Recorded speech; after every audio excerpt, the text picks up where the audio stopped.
지난 시간에 일주일 됐을 때 그렇게 마셨잖아요. 겁날 정도로 잘하고 있다고. 근데 뭐 그때는 일주일이니까 2주면 좀 흥분도 좀 가라앉고 네? 조금 더 객관적으로 볼 수 있잖아요. 그래서 2주차에 개인적으로 보기에 가장 잘했던 것들.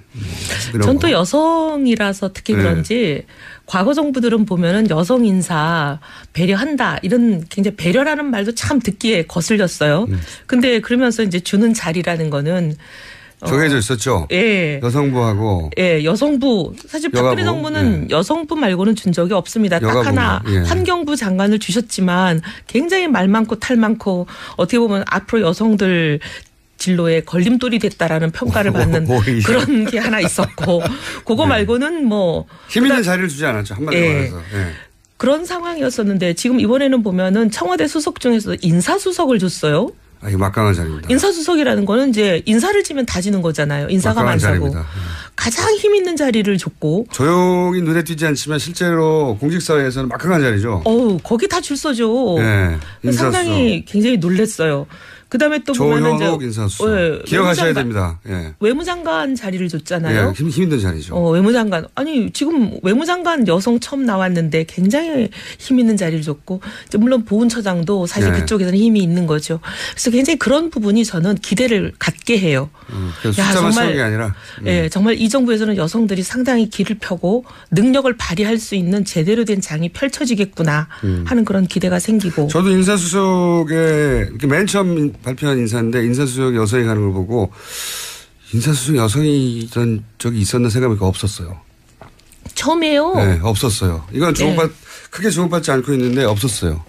그리고 이제 제가 여성이라서 조금 여성 자랑을 하면 연고주의, 혈연, 지연, 학연 이런 거에서 좀 자유롭잖아요. 그렇죠. 그래서 어떻게 보면 남자보다 훨씬 더 좀 그런 여성들이 보면 조금 개인주의적인 경향이 있기도 하지만 좋게 보면은 그게 이제 연고에서부터 자유로울 수 있는 거잖아요. 그러면 인사를 그런 거에서부터 무관하게 굉장히 사람의 능력과 자질만으로 평가할 수 있는 그런 장점이 있습니다. 그런 부분을 대통령께서 혹시 좀 물론 발표도 그렇게 했죠. 여성 수석을 쓴 거는 그런 것을 감안한 거다 한 거니까 굉장히 인사에 대해서 상당히 기대가 됩니다. 그리고 뭐 또 인사가 이제 힘든 임명이었다고 봐요. 통상적으로 하기 힘든.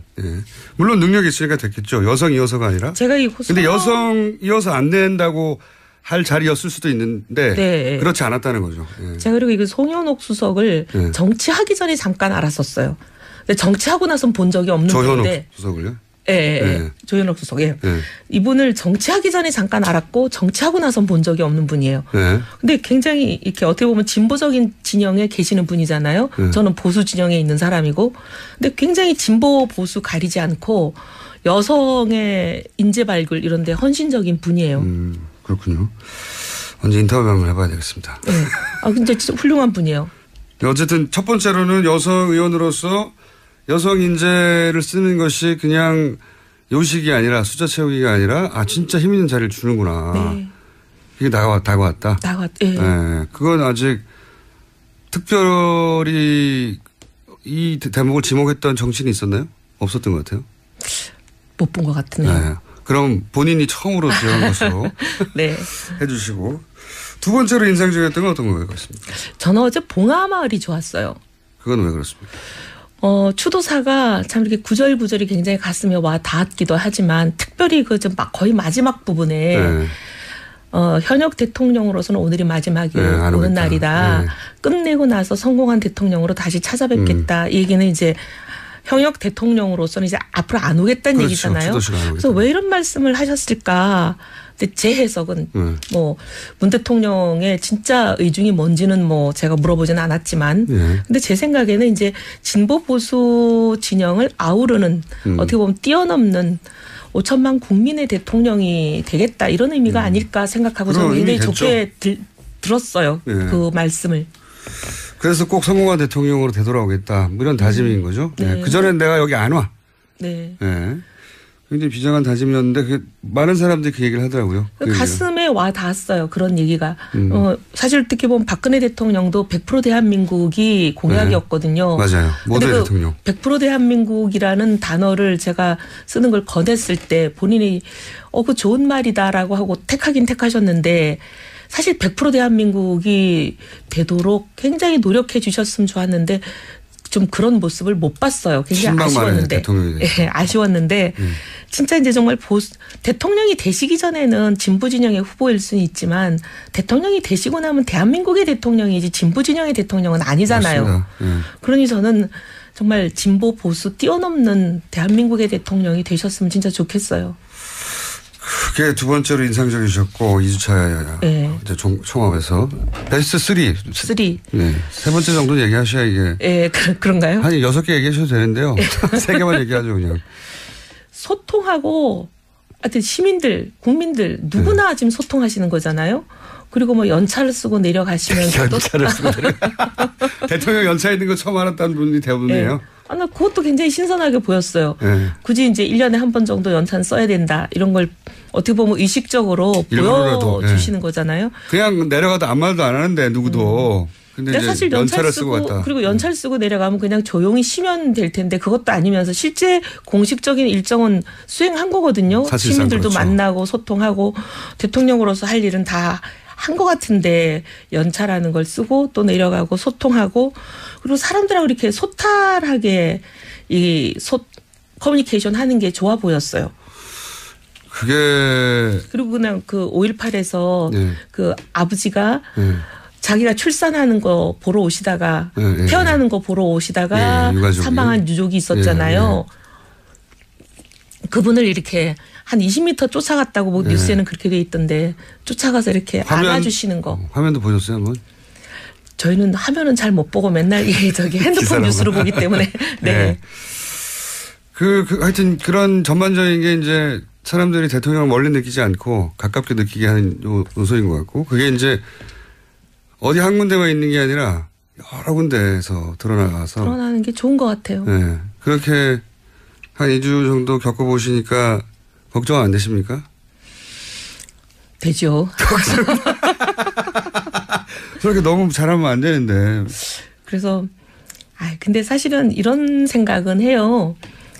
진보냐 보수냐 그걸 너무 따지기보다는 대한민국을 위해서 좋은 대통령이 되면 되고 꼭 뭐 진보에서 대통령이 나와야 된다. 그런 생각을 진보 진영도 버리고 보수에서 대통령이 나와야 된다. 이런 생각을 보수 진영도 버리는 그런 나라면 더 좋지 않을까.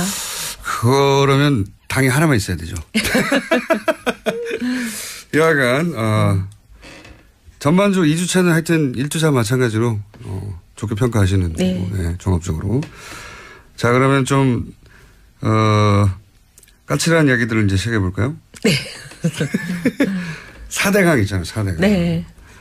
4대강에 대해서는 박근혜 전 대통령이 이제 2007년이요. 그렇죠.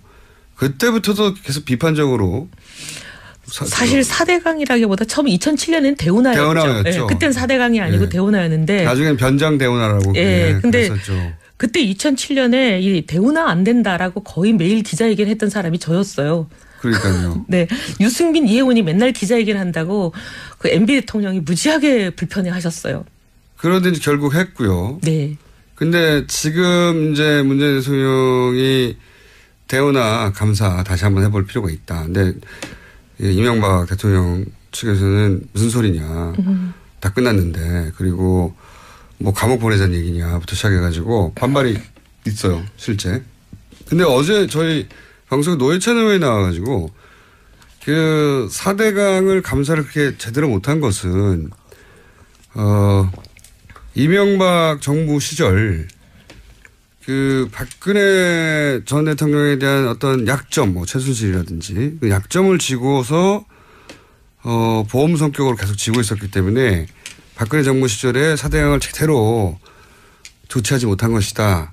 이런 식의 본인 입장에서의 추정이죠. 예, 그런 얘기를 했어요. 일단 4대강 사업에 대한 개인적인 의견과 왜 박근혜 정부 시절에 4대강을 충분히 좀 더 강도 높게 왜냐하면 아무도 법적 처벌을 받은 적은 없거든요.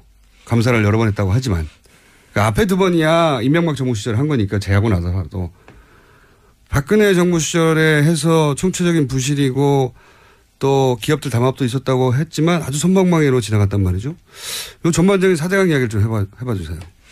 일단 이명박 정부 때 초기 이명박 정부의 두 번의 감사가 있었잖아요. 한 번은 상당히 이제 초기였고 한 번은 거의 말기였는데 2012년이니까 마지막 해죠. 그렇죠. 근데 처음에 있었던 거는 뭐 아무 문제 없다로 결론 났으니까. 아무 의미 없는 감사고요. 셀프 감사는 의미가 없는 거죠. 셀프 감사는 뭐 훌륭하다라고 결론 날 수밖에 없는 거니까. 그렇죠. 그건 뭐 논외로 하는 거고. 대통령 임기 초기인데 게다가. 예, 거기다가 이제 근데 이제 이명박 정부 거의 마지막 해에 났던 12년에 시작됐던 그 감사는 이명박 정부에서 있었던 감사인데도 이거는 문제가 심각하다고 났어요. 그때 이제 박근혜 당선자 인수위 시절이어서 이명박 전 대통령보다는 박근혜의 힘이 더 셀 때였어요. 근데 시작은 5월에 됐기 때문에 마지막 결론만 그때 났던 거지 감사의 모든 그 과정은 이명박 대통령님이 계실 때 거의 모든 게 다 진행이 됐고 마지막 껍데기만 씌울 때가 이제 인수위 시절이었던 거죠.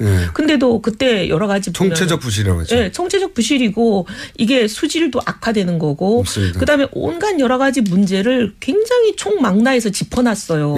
근데 그 감사가 나왔는데도 전혀 다른 대책이 없었잖아요. 그게 5년 전입니다 벌써. 네. 수질 나빠진다고 한 게 이미. 그리고 이제 박근혜 정부가 탄생하고 2013년에 있었던 감사는 다른 시각에서 보는 감사였어요. 담합이 있었냐 없었냐. 그다음에 이 비용이 적절했냐 안 했냐. 이게 이제 4대강을 염두에 두고 한 거라 비용이 너무 부풀려졌고 쓸데없는 그렇죠. 국민 세금을 많이 낭비했고 이거 담합을 방조했다라고 했어요. 그러니까 총체적 부실에 담합까지 있었다. 담합이 있었다 정도가 아니라 담합을 정부가 방조했다라는 게 감사의 결과였어요. 그러면 담합은 이거는 공정거래법에 의해서 굉장히 세게 처벌받아야 되는 거거든요. 그렇죠. 근데 처벌이 별로 없었고 그다음에 공무원은 한 명도 처벌되지 않았습니다. 게다가. 방조했다라고 하면은 방조한 공무원도 처벌받아야 되는 거잖아요. 그렇죠. 근데 처벌도 없었고. 그러니까 이게 이제 박근혜 정부가 이 부분에 대해서 묵인하고 뭐 나쁘게까지 얘기하면 공범이라고까지 의심을 받아도 별로 할 말이 없는 그런 상황으로 간 거예요. 왜 그렇게 갔느냐에 대해서는 이제 노회찬 의원님은 그런 이유가 있었다. 최순실이든 뭐든 여러 가지 이제 잡힌 게 있었다라고. 이전 정부가 앞으로 다음 정부에 대한 약점을 쥐고 있었던 게 아니냐. 뭐 그런 말씀을 하셨지만 옛날부터 그런 얘기는 이제 많이 떠돌아다니는 소문으로 있었어요. 뭐 괴담 수준으로. 그렇죠. 제가 뭐 본 건 아니니까 저도 뭐 그 부분에 대해서 확실히 말할 수는 없지만. 무슨 괴담을 들으셨나요? 제가 못 들은 괴담을 들으신 것 같아가지고. 2007년 이후에 2010년쯤이었나요? 여러 가지 이제 제가 연도는 정확하게 기억이 안 나는데 박근혜 당시 의원과 이명박 대통령과 청와대 단독 회동이 있었어요. 그랬죠. 거기에서 이제 후계에 대한 미략이 있지 않았느냐. 그런 얘기 나왔었죠. 언론에서도. 그러면서 그때 여러 가지 두 분 간에 서로 주고받고가 이루어지지 않았냐. 바터가. 뭐 이런 얘기가 굉장히 많았었죠. 내가 당신이 대통령인 차기가 되더라도 이런 거는 보여주고 그럼 나는 이런 거를 봐주겠다 뭐 이런 식의. 이제 통상 그런 경우에는 이제 그때 그런 일이 있었다고 제가 뭐 보지 않은 걸 말할 수는 없지만 통상 정치인 간에 그런 이제 만약에 뭐 미략이 있다면 하는 거는 나는 당신을 밀어주고 당신은 나를 보장해주고 그렇죠. 주로 이런 거잖아요. 보통 그렇죠. 그러니까 그렇지 않았을까 하는 추정들이 있었던 거죠. 그리고 한동안 그런 이야기가 돌아다녔었죠. 많았죠. 왜냐하면은 두 분이 만나고 나서 딱히 무슨 이야기가 왔는지 보도된 적도 없고. 근데 그래서 보면 사실 이명박 정부에서 있었던 소위 사자방이라는 거. 4대강, 자원외교, 그다음에 방산비리 이게 수사는 했지만 뭐 하나 처벌받은 게 제대로 없잖아요. 맞습니다. 자원외교도 보세요. 수백억을 국민 세금을 날린 거잖아요. 수조. 네. 근데 누가 처벌을 받았어요? 없어요. 무죄 났잖아요. 기억나는 게 없어요. 사실은. 뭐 다이아몬드 광산 막 어떻게 하다가 조용히 사라지고. 근데 그 뭐 무슨 공사 무슨 공사 사장님들 1심에서 다 무죄 났어요. 맞습니다. 1심에서부터 무죄가 나면 끝나는 거죠. 제가 보기에는 거의 이건 면죄부를 주기 위한 절차가 아니었나 싶을 정도로. 그런 정도로 이제 한번 수사한 거는 뚜껑 덮어버렸으면 다시 뚜껑 안 연다. 지금 이제 모 당에서 얘기하는 것도 이미 다 조사하고 아무 문제 없는 걸로 끝났는데 다시 여는 거는 정치보복이다 이러잖아요. 거꾸로 저는 그런 생각이 들어요. 그러니까 좀 중장기적인 관점에서 보자면 그러니까 권력을 한번 쥐었다가 권력을 이제 그 임기가 끝난 그 경험을 가지고 있는 세력이잖아요. 이명박 전 대통령과 그 주변 인물들이. 그러니까 차라리 본인들에게 우호적인 정부가 있을 때 이 사건을 다루어서 아주 가볍게 처리하고 넘어가서 일사부절이 혹은 이미 끝난 사건이라고 만들어 두는 게 추후에 다른 정권이 들었을 때 이 이야기가 다시 안 나오게 하는 안전장치가 된다. 이런 발상을 가지고 막 사자방을 오히려 초반에 막 만들어내고 감사도 하고 그랬던 게 아닌가. 그런 비슷한 게요. 네. 이제 제가 이제 특정 기관을 얘기해서 좀 죄송한데 세무 담당하는 기관에서 그런 일들을 많이 해요. 왜요? 제가 이제 기재위에 오래 있다 보니까 그 기관이 피감 기관이잖아요. 예. 뭔가 누구를 봐주고 싶으면 한번 조사를 했다가 조사가 종료된 사건에 대해서는 다시 재조사를 불가능하게 딱 규정을 만들어 놓고 예를 들면 A라는 기업을 봐주고 싶어요. 예. 그럼 A라는 기업을 그냥 세무조사를 합니다. 예. 해가지고 별 혐의 없네 하고 딱 종결을 해요. 아주 약한 것들까지 예. 잡아내고. 혐의 없네 하고 이제 종결을 해버리면 그걸 다시 재조사할 수 없게 돼 있어요. 근데 그런 규정이 있어서 제가 그 규정을 고치긴 했어요. 지금은 그렇죠. 이제 그렇게 못해요. 과거에는 아주 수십 년 동안 그런 관행을 가지고 그러니까요. 그걸 많이 활용했죠. 그래서 저는 그 일련의 과정들을 지켜보면서 그런 생각을 계속했거든요. 사자방이 한때 화제가 된 적이 있었어요. 실제. 박근혜 정부 초기에. 그리고 4대강도 역시 잡는구나. 이런 기대치가 있었거든요. 네. 그런데 그런 걸 쑥 다루는 척 하다가 쑥 사라졌어요. 어느 누구 하나 처벌받지 않고 기업들도 아주 약한 정도의 벌금. 방산비리만 하더라도 번개 사업이라고 한때 유명했던 이명박 정부에서 추진됐다고 이게 막 비리가 있네 없네 시끄럽던 거 쑥 들어가고 아무 말도 없잖아요. 그러니까요. 그래가지고 그 떠들썩할 줄 이제 박근혜 정부 초기에 이건 떠들썩한 사건들을 제대로 짚는구나 했던 게 정권 초기였어요. 박근혜 정부에.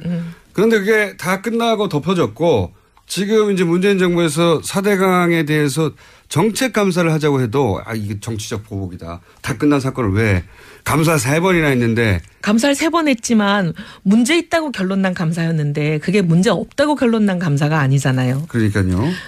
근데 마치 국민들이 들으면 정말 아무 문제 없는 걸로 결론 난 감사를 오해하시겠어요. 그게 이제 가짜뉴스가 되게 제일 좋은 소재죠. 네. 정치적 논지도 있지 않습니까? 근거도 3번 했다. 재판도 받았다. 뭘 또 하느냐. 이건 보복이다. 이렇게 몰고 갈 수 있는 거죠. 근데 저는 그런 것 같아요. 어쨌든 문제가 있는 거는 다시 재조사를 해서 문제가 있으면 문제가 있는 대로 문제 있는 사람들을 처벌을 해야 다시는 그런 일이 안 일어나거든요. 당연히 그렇죠. 그게 진보에 속한 사람이든 보수에 속한 사람이든 그것 따져서 예를 들면 상대 진영이라서 건드리질 못하고 다 덮어주고 넘어가면 언제 대한민국의 정의는 세우며 이런 일을 근절을 하겠습니까? 자꾸 봐주고 덮어주다 보니까 이게 끊임없이 되풀이되는 거 아니에요? 바른정당은 네. 이런 사안에 대해서는 예를 들어 4대강 같은 경우에 엄격하게 재조사해야 된다고. 저희는 4대강이든 뭐든 진보 진영의 잘못이든 보수 진영의 잘못이든 그거하고 무관하게 누구의 잘못이든 잘못은 찾아내서 다시는 재발되지 않게 만들자. 이게 저희들 생각이에요. 알겠습니다. 자, 그런데 이제 바른정당에도 소위 친이계라고 분류할 수 있는 분들 좀 있지 않습니까? 그분이 그때 당시 특임 장관을 해서 그런 발언을 하셨어요. 그래서 저희가 좀 속상해요. 왜냐하면 그분이 지금 현재 우리가 지도부가 없다 보니까 혼자 지도부셔가지고 네. 자꾸 발언하는 게 바른정당의 공식 입장처럼 나가가지고 그래서 빨리 지도부를 뽑아야. 그분이시죠. 네. 네. 그래서 지금 저희가 막 속상해하고 있어요. 짧게 시간이 거의 다 돼가지고 네. 당대표 누구누구 그런 얘기가 사실 어떻게 보면 박근혜 대통령도 100% 대한민국이 공약이었거든요. 네. 맞아요. 모든 대통령. 100% 대한민국이라는 단어를 제가 쓰는 걸 권했을 때 본인이 그 좋은 말이다라고 하고 택하긴 택하셨는데 사실 100% 대한민국이 되도록 굉장히 노력해 주셨으면 좋았는데 좀 그런 모습을 못 봤어요. 굉장히 아쉬웠는데. 네, 아쉬웠는데 진짜 이제 정말 대통령이 되시기 전에는 진보 진영의 후보일 수는 있지만 대통령이 되시고 나면 대한민국의 대통령이지 진보 진영의 대통령은 아니잖아요. 그러니 저는 정말 진보 보수 뛰어넘는 대한민국의 대통령이 되셨으면 진짜 좋겠어요. 그게 두 번째로 인상적이셨고 2주차 네. 이제 총합에서 베스트 3. 네. 세 번째 정도는 얘기하셔야 이게. 네, 그런가요? 한 6개 얘기하셔도 되는데요. 3개만 얘기하죠 그냥. 소통하고 하여튼 시민들, 국민들 누구나 지금 소통하시는 거잖아요. 그리고 뭐 연차를 쓰고 내려가시면서 연차를 쓰고 대통령 연차 있는 거 처음 알았다는 분이 대부분이에요. 네. 나 그것도 굉장히 신선하게 보였어요. 네. 굳이 이제 1년에 한 번 정도 연차는 써야 된다. 이런 걸 어떻게 보면 의식적으로 보여주시는 거잖아요. 그냥 내려가도 아무 말도 안 하는데 누구도. 근데 사실 연차를 쓰고 갔다. 그리고 연차를 쓰고 내려가면 그냥 조용히 쉬면 될 텐데 그것도 아니면서 실제 공식적인 일정은 수행한 거거든요. 시민들도 그렇죠. 만나고 소통하고 대통령으로서 할 일은 다 한 것 같은데 연차라는 걸 쓰고 또 내려가고 소통하고 그리고 여성의 인재 발굴 이런 데 헌신적인 분이에요. 그렇군요. 언제 인터뷰 한번 해봐야 되겠습니다. 네. 근데 진짜 훌륭한 분이에요. 어쨌든 첫 번째로는 여성 의원으로서 여성 인재를 쓰는 것이 그냥 요식이 아니라 숫자 채우기가 아니라 진짜 힘 있는 자리를 주는구나. 네. 이게 다가왔다. 네. 네. 그건 아직 특별히 이 대목을 지목했던 정치인이 있었나요? 없었던 것 같아요. 못 본 것 같으네요. 네. 그럼 본인이 처음으로 지은 것으로 네. 해 주시고 두 번째로 인상적이었던 건 어떤 거예요? 같습니까? 저는 어제 봉하마을이 좋았어요. 그건 왜 그렇습니까? 추도사가 참 이렇게 구절구절이 굉장히 가슴에 와 닿았기도 하지만 특별히 그 좀 거의 마지막 부분에 네. 현역 대통령으로서는 오늘이 마지막이 오는 날이다. 네. 끝내고 나서 성공한 대통령으로 다시 찾아뵙겠다. 이 얘기는 이제 현역 대통령으로서는 이제 앞으로 안 오겠다는 그렇죠. 얘기잖아요. 그래서 왜 이런 말씀을 하셨을까? 근데 제 해석은 뭐 문 대통령의 진짜 의중이 뭔지는 뭐 제가 물어보지는 않았지만 근데 제 생각에는 이제 진보 보수 진영을 아우르는 어떻게 보면 뛰어넘는 5천만 국민의 대통령이 되겠다 이런 의미가 아닐까 생각하고 저는 굉장히 좋게 들었어요. 그 말씀을. 그래서 꼭 성공한 대통령으로 되돌아오겠다. 뭐 이런 다짐인 거죠. 네. 그전엔 내가 여기 안 와. 네. 네. 굉장히 비장한 다짐이었는데 많은 사람들이 그 얘기를 하더라고요. 가슴에 와 닿았어요. 그리 있는 제대로 된 장이 펼쳐지겠구나 하는 그런 기대가 생기고. 저도 인사수석에 맨 처음 발표한 인사인데 인사수석 여성이 가는 걸 보고 인사수석 여성이 이런 적이 있었나 생각해보니까 없었어요. 처음이에요. 네, 없었어요. 이건 크게 주목받지 않고 있는데 없었어요. 네. 그리고 이제 제가 여성이라서 조금 여성 자랑을 하면 연고주의, 혈연, 지연, 학연 이런 거에서 좀 자유롭잖아요.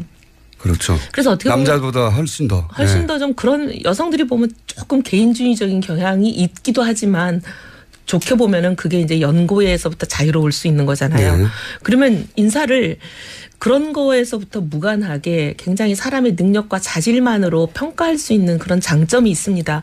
그런 부분을 대통령께서 혹시 좀 물론 발표도 그렇게 했죠. 여성 수석을 쓴 거는 그런 것을 감안한 거다 한 거니까 굉장히 인사에 대해서 상당히 기대가 됩니다.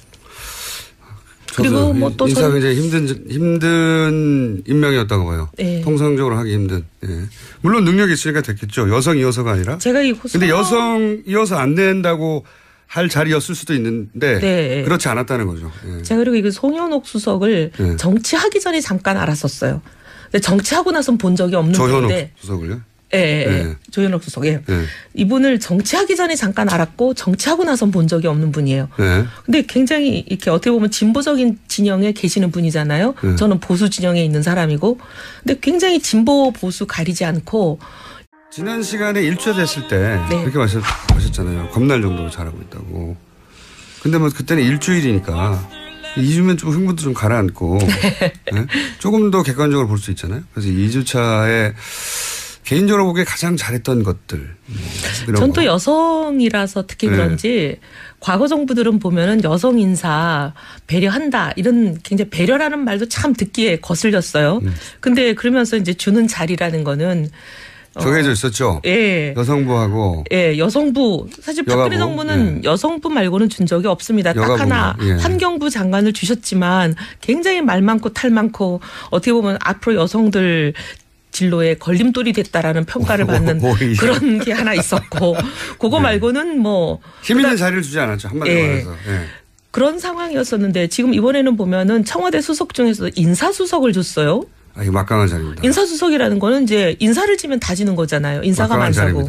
가장 힘 있는 자리를 줬고. 조용히 눈에 띄지 않지만 실제로 공직사회에서는 막강한 자리죠. 거기 다 줄 서죠. 네, 상당히 굉장히 놀랐어요. 그다음에 또 보면은 조현옥 인사수석 기억하셔야 됩니다. 예. 외무장관 자리를 줬잖아요. 예, 힘든 자리죠. 외무장관 아니 지금 외무장관 여성 처음 나왔는데 굉장히 힘 있는 자리를 줬고 물론 보훈처장도 사실 그쪽에서는 힘이 있는 거죠. 그래서 굉장히 그런 부분이 저는 기대를 갖게 해요. 숫자만 채운 게 아니라. 예, 정말 이 정부에서는 여성들이 상당히 길을 펴고 능력을 발휘할 수 있더라고 이렇게 소탈하게 커뮤니케이션 하는 게 좋아 보였어요. 그리고 그냥 그 5.18에서 그 아버지가 자기가 출산하는 거 보러 오시다가 태어나는 거 보러 오시다가 사망한 유족이 있었잖아요. 그분을 이렇게 한 20m 쫓아갔다고 뭐 뉴스에는 그렇게 돼 있던데 쫓아가서 이렇게 안아주시는 거. 화면도 보셨어요, 한번? 저희는 화면은 잘 못 보고 맨날 핸드폰 뉴스로 보기 때문에. 네. 하여튼 그런 전반적인 게 이제 사람들이 대통령을 멀리 느끼지 않고 가깝게 느끼게 하는 요소인 것 같고 그게 이제 어디 한 군데만 있는 게 아니라 여러 군데에서 드러나는 게 좋은 것 같아요. 네. 그렇게 한 2주 정도 겪어보시니까 걱정 안 되십니까? 되죠. 그렇게 너무 잘하면 안 되는데. 그래서 근데 사실은 이런 생각은 해요.